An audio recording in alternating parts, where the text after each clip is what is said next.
Yes, didn't get the MG again. I've just picked up the rental car from Adelaide Airport and I have 1 day, 3/4 of a day to see a ridiculously ambitious list of target species which I've never seen before, all the way between here, and I'm gonna try and make it to Port Augusta and back before I need to do a walkthrough for my job this evening. This is a ridiculous day today. Let's go.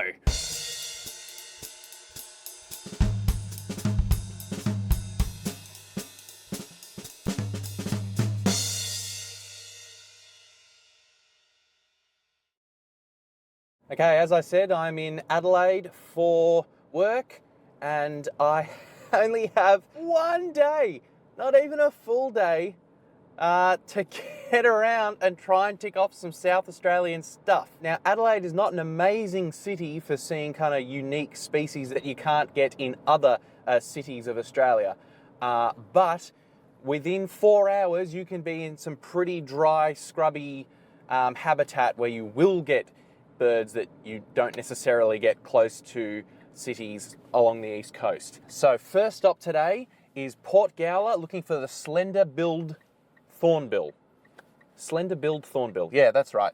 Kind of looks like a buff-rumped thornbill, and it lives in like Samphire Heath, so this seems to be the spot for it. It's about 33 minutes from the airport, so not too bad. Head north, skip the CBD. This thornbill is the second last thornbill for me to get before I've completed the Australian set, and I never need to worry about a small brown blur high up in a tree ever again. After this one, it's just slaty backed, which I think is like the hardest one to see anyway. And I think that's all of the thornbills ticked for me. That is, of course, except for Western Thornbill, you numpty. I swear that looked like a Galar-Corella hybrid on that power line. We're driving over the salt flat wetlandsy bit in the north of Adelaide. It kind of kills me to drive past here and not go birding. I've birded here before and it's awesome. And there is the kind of slim chance for rock parrot as well. I had to really figure out if I wanted to try and risk going for rock parrot because they're not easy to see. They're only found around the northern Mawson Lake kind of salt flat marsh area of Adelaide, you know, a couple of times a year, not that many. It's just a low percentage bird to go for, so it kind of kills me to drive past here. But we can look out the window as we drive past, maybe pick up avocet or banded stilt. 5 minutes out from stop one, Point Gawler Road for the Slender-billed Thornbill. Been a nice quick drive out to the first location, which has been good. Weather today is going to be delightful, 30 degrees. Cloud cover. Slow the frick down, Kenton. Doesn't say restricted roads or anything like that. I love that. Looks like I just drive out onto the Samphire, pull over somewhere and start looking. Oh, look at this. It's a donut. It's a donut ring at night.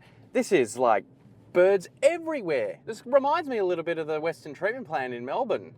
Now, what is this? This is just someone's private residence. Okay, here we are. Let's go birding. White-fronted chats. Ooh, small dark bird just flew low to the road. Looks like there's another birder up there as well. What's that? In the tree behind. To clarify, I'm referring to a small little peep I heard, not the obvious dirt bike in the distance. I wasn't kidding when I said this area is a typical Adelaidean hoon's paradise after dark. Little pipping. Come to the edge. Oh, it left. No. What were you? Oh, no. Come on. Oh. I got it in the photo and it's a white-browed scrub wren. Oh, white-winged triller. Oh, it just flew away.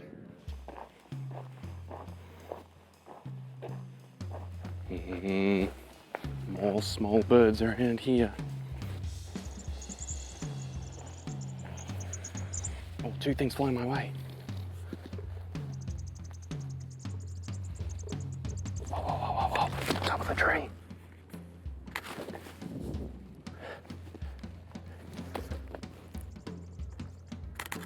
I think I might have them. They're getting away from me. They're calling. No, no, no, no, no, no, no, no, no, no, no. Come back, come back. I think we might have them. Oh, that's white-fronted chat. What? On the samphire, come on, that's got to be a sign. That's got to be it. I got it. Yes! Yes, yes, yes, yes. Great start.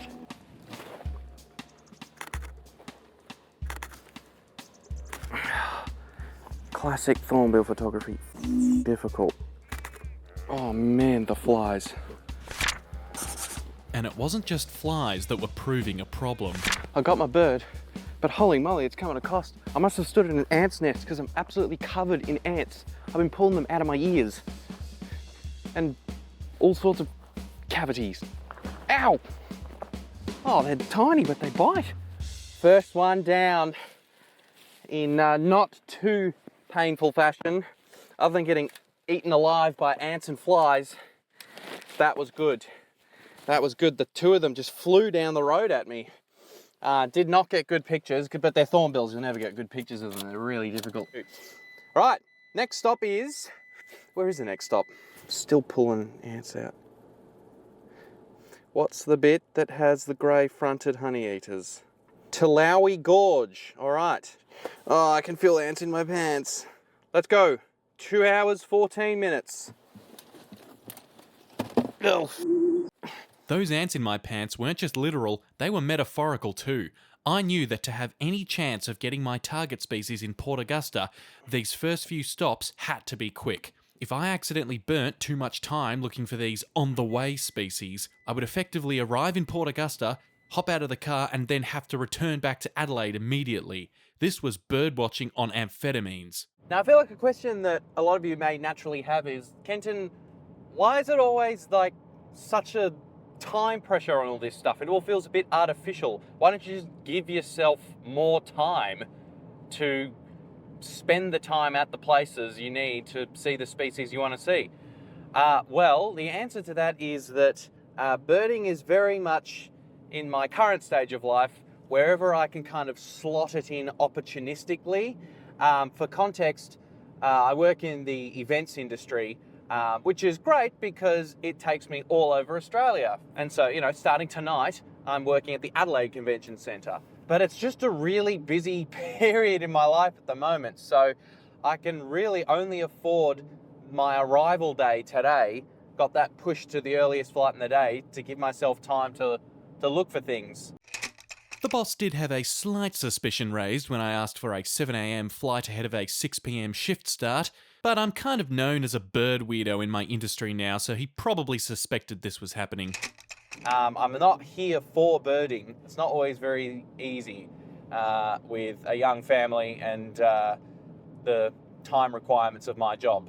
So as I may or may not have explained very well earlier, the next stop is Telowie Gorge, 200 k's north of Port Gawler, where we are now, and that is a favoured spot by birders to get the grey-fronted honeyeater, which is quite an arid inland species, but kind of like close to a capital city. Not as abundant sightings on either iNaturalist or eBird for this species, but it is on the way to Port Augusta, more or less. So I'm going to stop in, and hopefully it's not a big, 90-minute hike type situation. And it's the perfect time of year for passerines and honeyeaters and all sorts of birds. It's spring, they're going to be calling, they'll be active. So let's pull back on to the highway and go. Obey the speed limit whilst recording myself.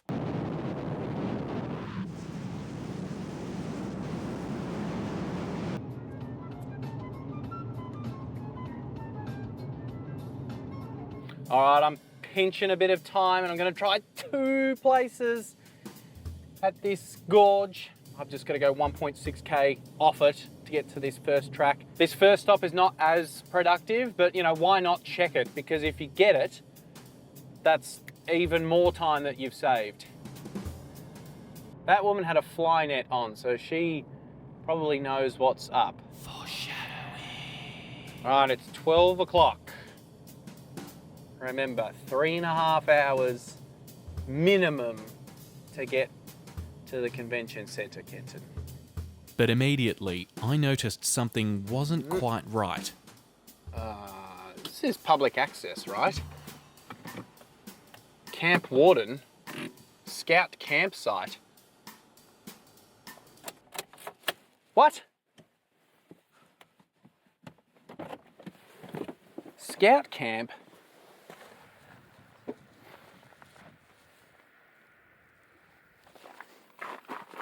What? It's a scout camp. This kind of thing happens a lot for twitchers. Birds, as you may or may not have noticed by now, have wings. This means they're not bound by human concepts like fences or property ownership or land rights, and often turn up in areas where the general public is sometimes not particularly welcome. eBird will occasionally forewarn you if this is the case, but situations like this are common, where birds might be reported in areas that are ambiguously unclear if they are publicly accessible or not. Well, I'm just going to ask for forgiveness, not permission. Just to jump in again here, I was 99% sure this land was okay to be on, as there was no private property or keep-out signs, and the camp was currently empty, so that comment was very much tongue-in-cheek. I am, mostly, not one of those fence-jumping bird watchers. Yep. Well, very healthy fly population here. Very healthy. But flies were the least of my worries. No authorised entry, deep excavation and steep edges. How the f do I get to the gorge? That's a time burner.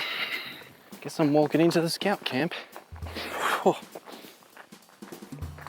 Holy moly. Whew. It's not as bad as the mozzies in Florida. Oh my god, there's like 4,000 of the mosquitoes. Oh, get off. Look, you can see the blood coming out of me. Oh man, this is pretty bad though. Private lease, no camping without permission. Okay, track to the right. Okay.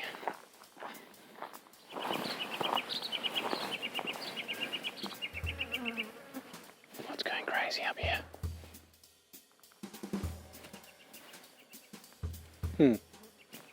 It'll be singing.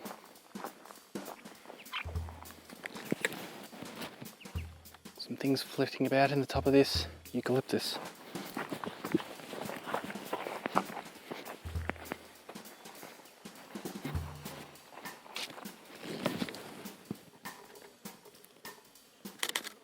What's that? Another white-winged triller. I can hear like scolding honeyeater calls somewhere. Lots of activity around.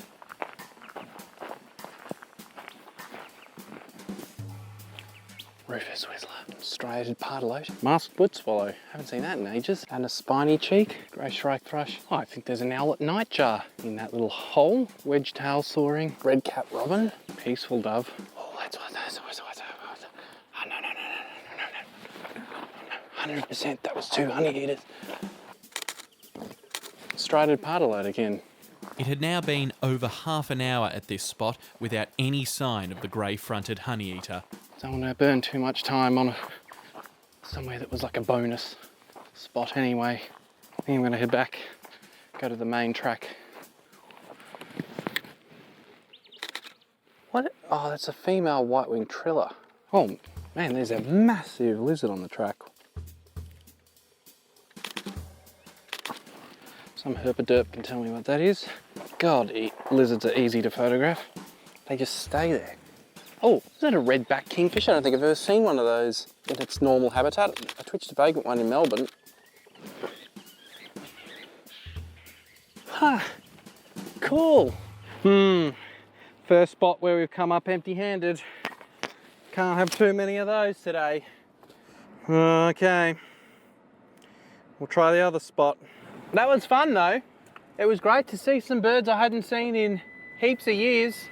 Redback kingfisher, masked wood swallow, owlet nightjar. That was cool. Should be checking along the road here just in case. Oh, jeez.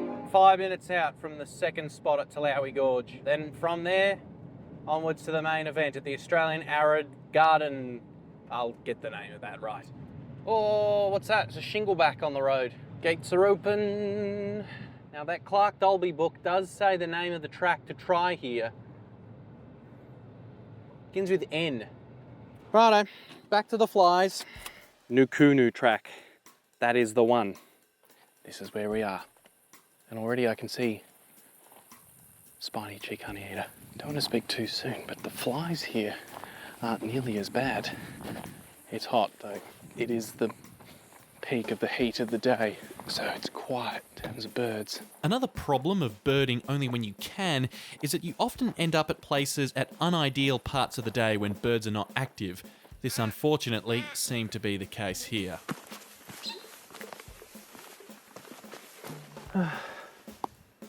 I don't think we're going to be successful here. It's just too hot. This is like the part of the day where birds go away and be quiet and don't do anything. But no sooner had I said that, did I spot something small drop down into the valley. What was that? What was that? Big honeyeater. What the? Come on, come on, come on. Oh. Is that a? Oh, there it is.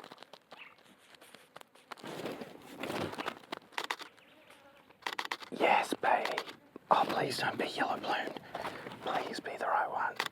Yeah, he's got a great front.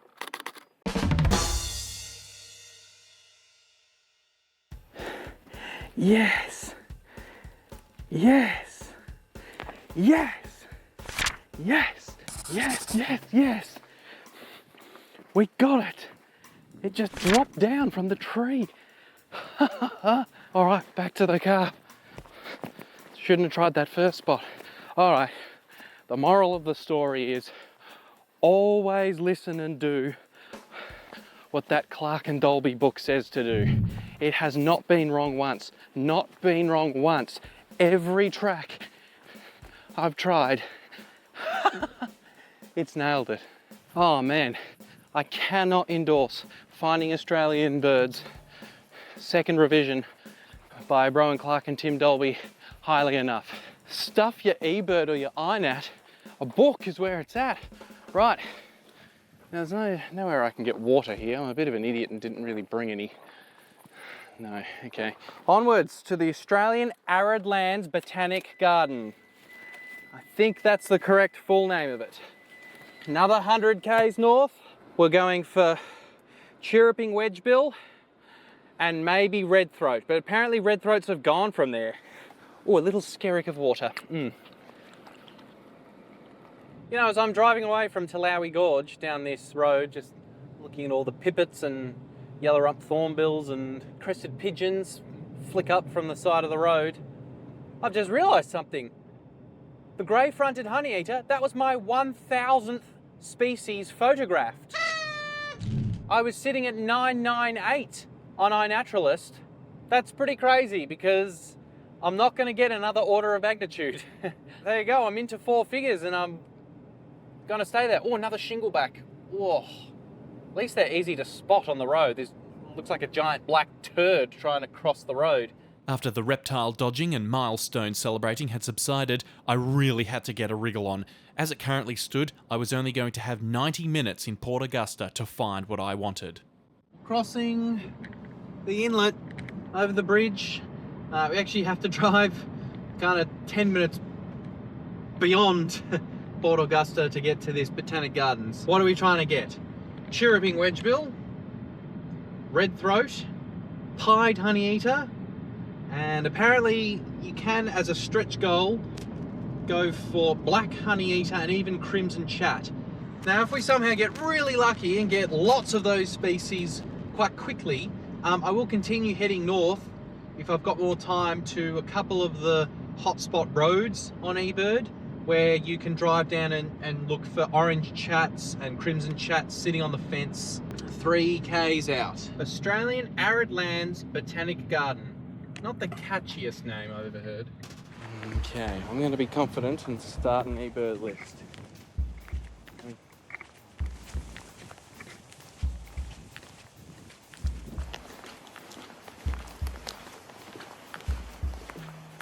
Welcome swallows, magpie, sparrows, white-browed babbler, singing honeyeater, spiny cheek. Oh my god, that's got to be the most exposed willy wagtail nest I think I've ever seen. Mate, you could have picked a more secluded spot. Oh, bugger, there's a yellow-throated miner hanging around. That miner was a problem. Notorious bullies, a yellow-throated miner would chase away any chance of smaller birds from the flowering bushes. I'm at the back of the visitor's centre now, and there is not much out.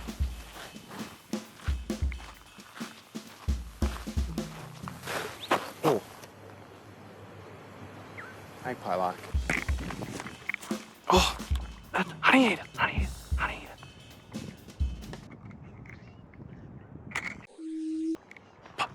Pied honeyeater! Black honeyeater! Yes! Yes!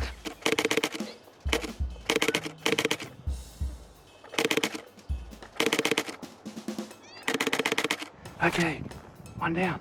I'm going to follow a bit of book guidance again, which says Redthroat occur near the gazebo on the red sand dunes along the regional loop. Regional walk?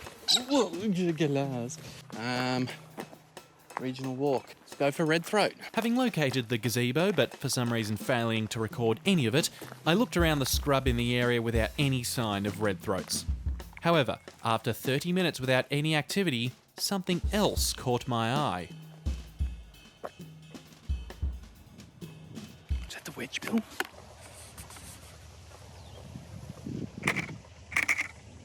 Oh, I think it is. I thought it was a babbler. I think that's it.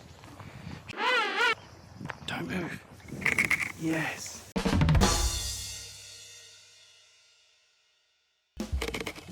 Oh, what a great crest on him. Oh man, I thought for sure it was a babbler. Oh, that's great. That's so good. Oh, I would have been pretty miffed if I'd missed on like the most commonly cited, the target species I had. So that's a big relief to have that one in the bag. Right, Redthroat. Maybe there's another gazebo. Oh. Okay, things looking shaky for Redthroat. So I'll take a break from that and try a different track and go for pied honeyeater. With my failure to find the redthroat, it was also time to try some dreaded birder conversations using my new 10-point plan. Afternoon. Yeah. Good. Anything good? White-fronted honeyeaters. White-fronted? Yeah, Okay. white-fronted around. Got on to Redthroat yet?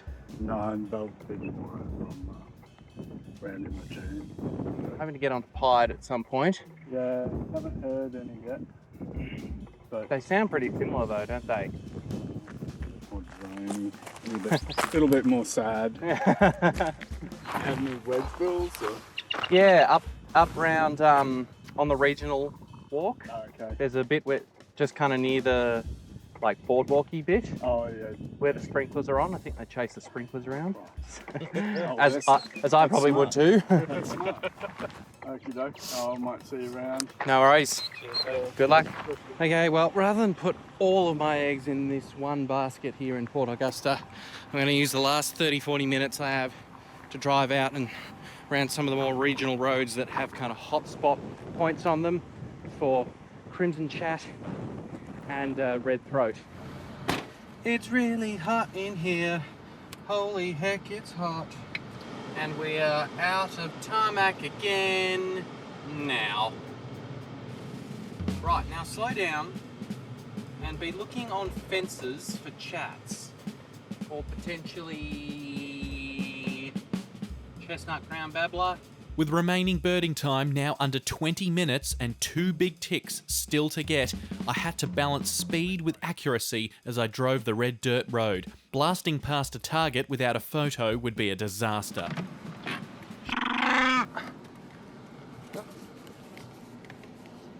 Orange chats.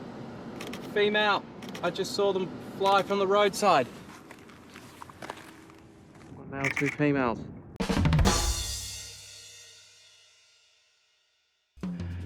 Oh, yes! Yes! You beauty, orange chat. Man, this is a remote and desolate place. And to think I'm going to work tonight. Huh. Why do I do this to myself? Oh.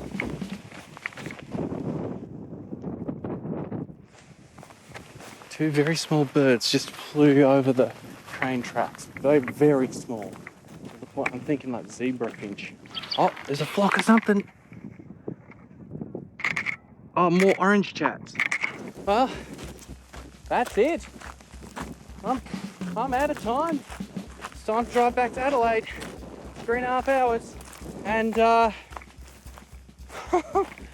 call an end to a successful, one of the most intense days of birding I've ever done. And I haven't even done that much birding. I've just done driving. This Yorkie's crossing side is mostly just pipits.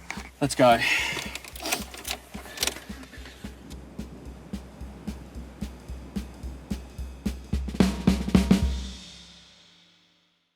But this adventure had one last surprise in store for me. I just got it. I just saw it fly up.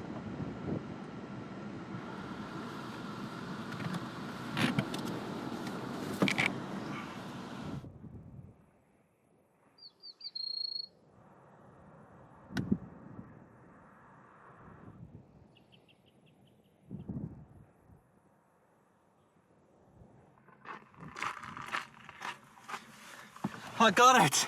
Terrible shots, 1 male, 1 female. Took me a while to find them, but I got them! I got crimson chats! At the last moment! Right. I'm quite late now. I have to go. Yes, with the birding time available now into negative, this saw the actual end of an insane day in South Australia. 6 lifers ticked and photographed, with a few dips left for future adventures. It was now 3.5 hours back to Adelaide Convention Centre, and for those wondering, yes, I did make it back in time, and yes, everybody clearly knew I had been birding, but probably didn't realise just how far remote I'd been. Thank you once again for your patience with me as I pulled together this episode. That little clip from the Everglades is part of an enormous birding adventure I had in 2025, and I am hoping to show you that in some form later this year. But until then, thanks for watching, and I'll see you on the next twitching adventure.